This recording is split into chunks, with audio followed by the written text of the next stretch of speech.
That night, the ocean seemed alive, its waves crashing harder than usual against the shores of Nyondo. The moon hung low and full, casting a silver path across the restless water. Akin lay awake in his small hut, the golden comb glowing faintly where it rested in his fishing basket. He couldn't stop thinking about the comb, its beauty, its weight, the strange warmth it seemed to radiate. As the hours stretched on, the hum of the waves grew louder, carrying with it a haunting melody. It was unlike any sound Akin had ever heard, both enchanting and unsettling. He tried to ignore it, pulling his blanket tighter around him, but the song burrowed into his mind, pulling at something deep within him. Finally, he gave in. He stepped outside, the cool night air brushing against his skin. The village was silent, every hut darkened for the night. The song seemed to call only to him, guiding him like an invisible thread toward the beach. When Akin reached the shore, he froze. The water was glowing faintly, shimmering in shades of silver and gold. The song grew louder, wrapping around him like an embrace. Then the surface of the water rippled, and from the depths emerged a vision that made his breath catch. She was unlike anything he had ever seen. Her skin glistened like polished obsidian, reflecting the moonlight, and her hair cascaded in dark, flowing waves that seemed to blend with the sea. Her lower half was a magnificent tail, shimmering with hues of silver, blue, and green that shifted with every movement. But it was her eyes that held him captive, deep and ancient, filled with both wisdom and sorrow. "I am Naima," she said, her voice soft but commanding, like the whisper of the tide. "You have something that belongs to me." Akin blinked, momentarily at a loss for words. "You mean the comb?"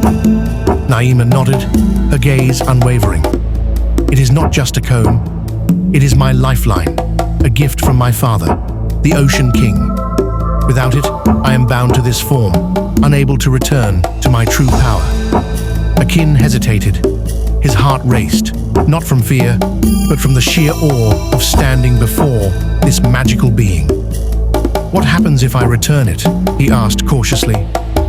"Return it, and I will grant you one wish," she replied, her voice like a lullaby. "Anything your heart desires." Akin's mind raced. He could ask for wealth, for power, for freedom from the hardships of his life. But as he stared into Naima's captivating eyes, he found himself speaking words he hadn't planned. "I want you to be my wife." For a moment, silence hung heavy in the air. Then Naima laughed, a sound like bells dancing on the wind. "You are bold, fisherman. Do you understand the weight of what you ask?" "I do," Akin said firmly, though he could feel the pounding of his heart in his chest. Naima tilted her head, studying him. "Very well. But know this. To marry a daughter of the sea is to bind yourself to its laws. You must never reveal my true nature, and you must keep my comb safe, hidden from all eyes. Should you break this vow, the sea will claim what it is owed." Akin nodded, the gravity of her words sinking in. He retrieved the comb from his basket and handed it to her. The moment her fingers touched it, the air shimmered and the ocean roared as if celebrating.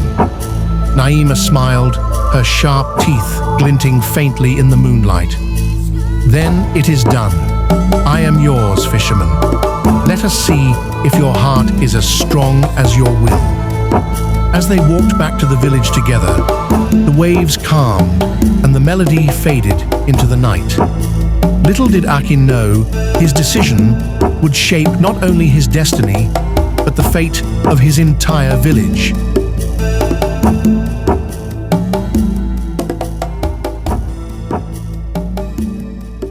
The story didn't end here. Stay tuned to know what happened to Akin in the next episode. Please hit the button to subscribe, turn on the notification, to be notified about my new videos. Like, comment, and share. Thanks for watching. See you in episode 3.